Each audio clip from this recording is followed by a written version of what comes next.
Hello students, welcome to my class. और आज के इस वीडियो में अपन पढ़ेंगे प्रतिरोध के बारे में। तो जैसा कि आपको पता है, लास्ट वीडियो में अपन ने पढ़ा था ओम का नियम। ओम के नियम में अपन ने देखा था, लास्ट क्लास में अपन ने पढ़ा था ओम्स लॉ। ओम्स लॉ और ओम के नियम में अपन ने देखा था कि किसी भी चालक के सिरों पर उत्तरी विभवांतर जो है विद्युत धारा के समानुपाती होता है। वहां पर अपन ने देखा कि V बराबर आई आर। यहाँ पे R जो है वो क्या था, किसी भी चालक का प्रतिरोध। R क्या था, किसी भी चालक का प्रतिरोध। तो आज की इस वीडियो में अपन इस प्रतिरोध के बारे में ही जो है स्टडी करेंगे। तो चलो स्टार्ट करते हैं। फर्स्ट है, देखो प्रतिरोध को परिभाषित कैसे करते हैं।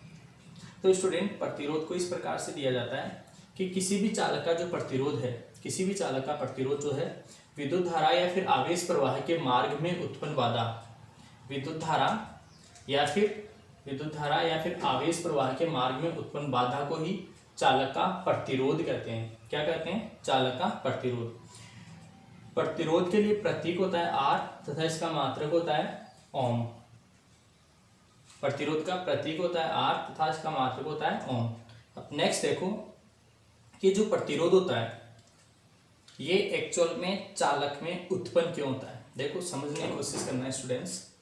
कोई भी चालक है, जैसे ये चालक है, ठीक है, इसमें विद्युत धारा प्रवाहित होगी। इट मीन्स इसमें इलेक्ट्रॉन्स जो है वो प्रवाहित होंगे, इलेक्ट्रॉन्स प्रवाहित होंगे, इलेक्ट्रॉन्स। तो यहाँ सपोज दैट जैसे इलेक्ट्रॉन्स गति कर रहे हैं, इलेक्ट्रॉन्स फ्लो कर रहे हैं।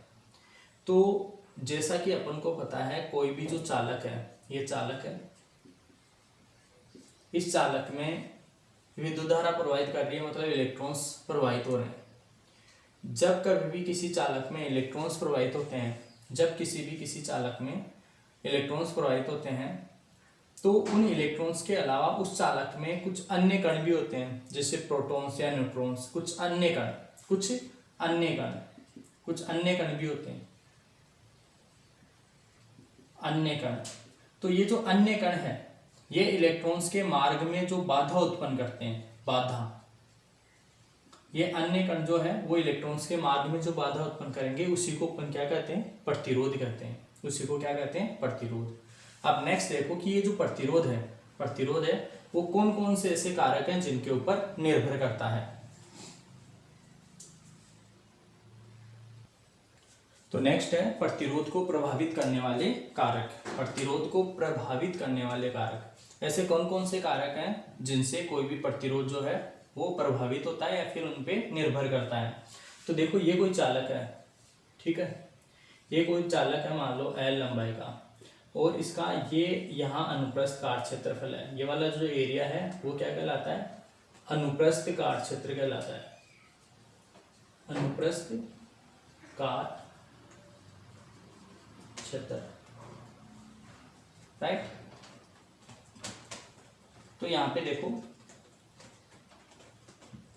फर्स्ट है वे कारक जिनके ऊपर प्रतिरोध निर्भर करेगा। तो फर्स्ट है, देखो, ये चालक की लंबाई। फर्स्ट होता है चालक की लंबाई। तो लंबाई के ऊपर जो है किसी भी चालक का प्रतिरोध जो है डायरेक्टली समानुपाती होता है। सेकंड है चालक का अनुप्रस्थ काट क्षेत्रफल। चालक का अनुप्रस्थ काट क्षेत्र,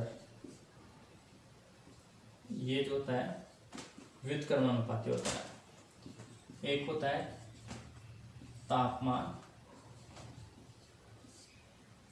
और एक होता है चालक के पदार्थ की प्रकृति। चालक के पदार्थ की प्रकृति। इस प्रकार कोई भी जो चालक तार होता है उसका प्रतिरोध निम्न चार कारकों पर निर्भर करता है। कौन कौन से? फर्स्ट है चालक की लंबाई, सेकंड है चालक का अनुप्रस्थ काट क्षेत्रफल, चालक का तापमान, और फोर्थ होता है चालक के पदार्थ की प्रकृति। चालक के पदार्थ की प्रकृति का मतलब है स्टूडेंट्स कि जैसे चालक जो है वो तांबे का बना हुआ है या फिर लोहे का बना हुआ है या फिर चांदी का बना हुआ है या फिर सोने का बना हुआ है। तो अलग अलग जो पदार्थ से बने हुए चालक होते हैं उनका प्रतिरोध भी क्या होता है? अलग अलग होता है, ठीक है। उतार लो।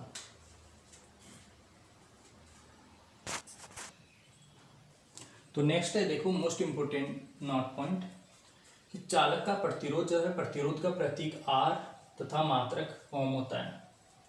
प्रतिरोध का प्रतीक आर तथा मात्रक ओम होता है। नेक्स्ट है किसी भी चालक का प्रतिरोध जो है उसकी लंबाई के समानुपाती तथा अनुप्रस्थ काट क्षेत्रफल के व्युत्क्रमानुपाती होता है। अर्थात अपन लिख सकते हैं कि किसी भी चालक का प्रतिरोध जो है उसकी लंबाई के समानुपाती तथा अनुप्रस्थ काट क्षेत्रफल के व्युत्क्रमानुपाती होता है।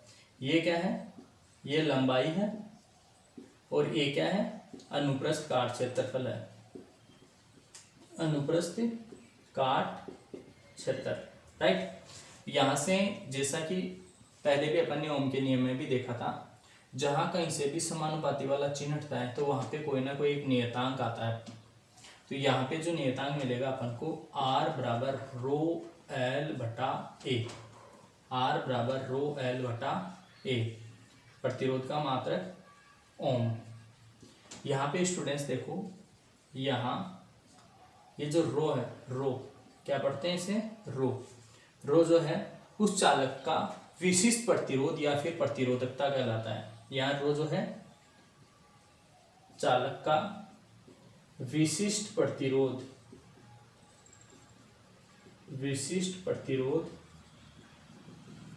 या फिर प्रतिरोधकता कहलाता है, प्रतिरोधकता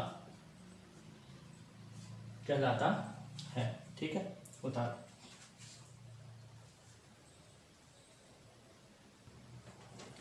नेक्स्ट देखो, वेरी मोस्ट इंपोर्टेंट टॉपिक, प्रतिरोध की तापमान पर निर्भरता, प्रतिरोध की तापमान पर निर्भरता। तो देखो स्टूडेंट्स, प्रतिरोध जो है वो तापमान पर अलग अलग पदार्थों के लिए अलग अलग तरीके से निर्भर करता है। कैसे, जैसे चालक पदार्थ हैं, चालक पदार्थों में क्या होता है, तापमान बढ़ने के साथ चालकों का प्रतिरोध भी बढ़ता है, यानी कि तापमान बढ़ने पर प्रतिरोध भी बढ़ता है। यानी कि इसका ये मतलब हुआ कि यदि चालक पदार्थ है कोई भी और उसका तापमान अपन बढ़ा रहे हैं तो उसका प्रतिरोध भी क्या होगा, बढ़ेगा। नेक्स्ट देखो कुचालक पदार्थ, कैसा पदार्थ है, कुचालक, ऐसा पदार्थ जिसमें से विद्युत धारा प्रवाहित नहीं होती। तो कुचालक पदार्थों में क्या होता है, तापमान बढ़ने के साथ प्रतिरोध क्या होता है, घटता है। ध्यान से देखो इसे, इसका मतलब यह है कि यदि कुचालक पदार्थों के लिए तापमान को अपन बढ़ाएंगे, टी मतलब टेम्परेचर, तापमान को बढ़ाएंगे तो उसका प्रतिरोध क्या होगा, घटेगा। नेक्स्ट देखो अर्धचालक पदार्थों के लिए, अर्धचालक पदार्थों में क्या होता है, इनमें भी सेम कुचालक पदार्थों के जैसे ही यदि तापमान अपन बढ़ाएंगे तो प्रतिरोध का मान कम होगा। इलेक्ट्रोलाइट्स के लिए क्या होगा, तापमान बढ़ाएंगे तो प्रतिरोध क्या होगा, घटेगा। इलेक्ट्रोलाइट्स के लिए भी तापमान बढ़ाने पर प्रतिरोध घटता है। अतः स्टूडेंट्स देखो, ध्यान से देखो, यहाँ पे अपन कह सकते हैं कि इन तीनों ही पदार्थों के लिए, कौन कौन से, कुचालक, अर्धचालक या फिर इलेक्ट्रोलाइट, इन तीनों पदार्थों के लिए यदि तापमान अपन बढ़ाते हैं तो प्रतिरोध का मान घटता है। तापमान को बढ़ाएंगे तो प्रतिरोध का मान घटेगा। और सिर्फ चालक पदार्थों के लिए क्या होगा, तापमान बढ़ाएंगे तो प्रतिरोध भी बढ़ेगा, और बाकी सभी पदार्थों के लिए तापमान बढ़ाने पर प्रतिरोध घटता है। ठीक है, यस, उतार।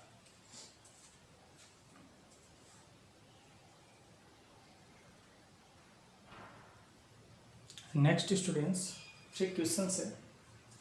फर्स्ट है देखो, प्रतिरोध का मान निर्भर करता है। तो जैसा कि अभी अपन ने पढ़ा, प्रतिरोध का मान जो है चालक की लंबाई पर भी निर्भर करता है, उसके अनुप्रस्थ काट क्षेत्रफल पर भी निर्भर करता है, तापमान पर भी निर्भर करता है, और चालक के पदार्थ की प्रकृति पर भी निर्भर करता है। तो इसका राइट आंसर होगा उपरोक्त सभी। नेक्स्ट क्वेश्चन है देखो, जर्मेनियम का तापमान बढ़ाने पर उसका प्रतिरोध होगा। जर्मेनियम का तापमान बढ़ा रहे हैं तो उसके प्रतिरोध में क्या परिवर्तन आएगा। तो जैसा कि अभी मैंने बताया, जर्मेनियम क्या है, एक अर्धचालक है, और अर्धचालक में तापमान बढ़ाने पर उसका प्रतिरोध क्या होता है, घटता है। अभी अपन ने देखा था कि अर्धचालकों के लिए तापमान बढ़ाने पर प्रतिरोध क्या होता है, घटता है। तो यहाँ पे राइट आंसर क्या होगा, घटेगा। नेक्स्ट क्वेश्चन है देखो, कार्बन का तापमान बढ़ाने पर उसका प्रतिरोध क्या होगा। तो ये वेरी मोस्ट इंपोर्टेंट क्वेश्चन है। ये क्वेश्चन काफ़ी बार एग्जाम्स में पूछा गया है और यहाँ पे देखो जनरली कार्बन क्या एक तरीके से चालक है, लेकिन फिर भी ये एक ऐसा पदार्थ है जिसका तापमान बढ़ाने पर इसका प्रतिरोध घटता है। इसे आप लोग हमेशा याद रखोगे, ये इसका एक विशिष्ट गुण है कि इसका तापमान बढ़ाने पर इसका प्रतिरोध क्या होता है, घटता है। इसका प्रतिरोध क्या होता है, घटता है। तो इसका राइट आंसर होगा ऑप्शन सी। ठीक है।